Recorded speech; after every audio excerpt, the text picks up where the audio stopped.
Vamos a analizar qué está pasando en América Latina desde el punto de vista de lo que nos dice la CEPAL. Este evalúa y monitorea año a año lo que sucede con el problema de la pobreza. En este panorama social abogado en los siguientes temas. Como primer punto tenemos el retroceso de la pobreza y pobreza extrema.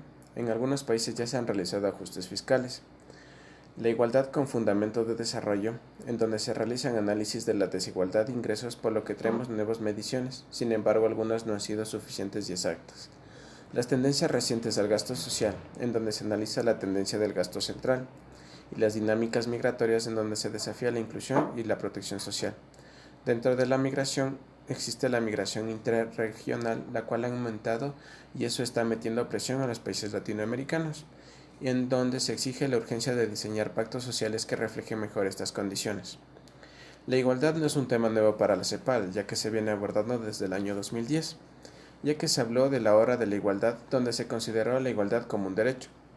En el 2012 se intenta crear el cambio estructural para la igualdad, es decir, intentando cambiar la estructura productiva.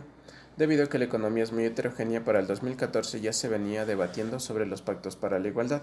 En ese entonces se crearía 7 pactos y uno de ellos sería el pacto fiscal. Para el 2016 surge la Agenda 2030, en donde se hablaría de la igualdad en el Centro de Desarrollo Sostenible. Y finalmente, para el 2018, la ineficiencia de la desigualdad, hablando económicamente.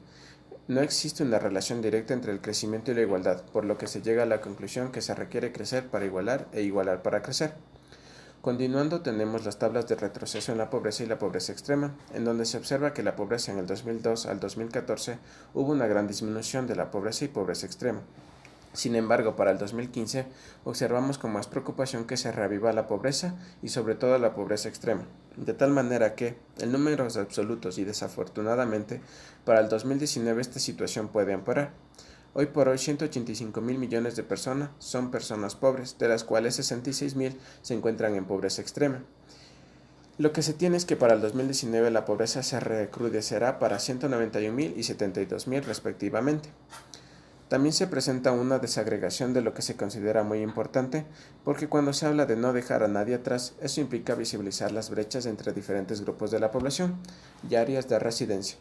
Y se ha encontrado con preocupación que la población rural es mayor que las zonas urbanas, es decir, que estas zonas siguen siendo zonas mucho más castigadas que las zonas rurales. Lo mismo sucede con la población de niños y niñas que llegan a 14 años, los cuales tienen índices de pobreza mayores que de personas de 35 a 44 años de edad. Es decir, la pobreza en América Latina tiene el rostro de niño y niña. Y para finalizar, la población indígenas y afrodescendientes son grupos importantes que tienen una brecha de pobreza demasiado elevada. Continuando, tenemos la redistribución de ingresos, en donde se realizaron unos modelos los cuales toman como base la meta de la Agenda 2030 de pobreza y pobreza extrema, en la que dice que la pobreza extrema se deberá reducir a la mitad de personas que se encuentran en pobreza extrema. Tomando esto como base, tendríamos que lograr que la región tuviera una pobreza de al menos la mitad de lo que se encuentra en la actualidad, de 30.1 al menos llegar a 14.5, siendo este como objetivo número 1 de la Agenda 2030 en el año 2030. Lo mismo sucede con la pobreza extrema, en donde se intenta pasar de 10.7 a 3. Aquí cabe recalcar que como objetivo de la agenda era llegar a 0, pero estadísticamente es imposible llevarla a 0. Continuando, tenemos la caída de la desigualdad, en donde existió un periodo importante en América Latina, en donde la desigualdad cayó, por ejemplo, en Bolivia, Argentina y El Salvador, lo que hubo una caída notable en la barra azul a la barra celeste, entre el 2002 y el 2014. Esta caída fue real e importante, pero entre el 2014 y el 2018 sigue cayendo pero a una velocidad mucho menor, es decir, se va enlenteciendo la caída de la desigualdad. Este ritmo anual de la disminución indica alertas de qué está sucediendo. Para finalizar, tenemos la participación del 1% más rico, en donde lo más grave que analizamos es de este panorama es que a partir de las encuestas de hogar no se logra captar el 1% más rico. Entonces se llega a la conclusión que se ha subestimado la desigualdad en América Latina.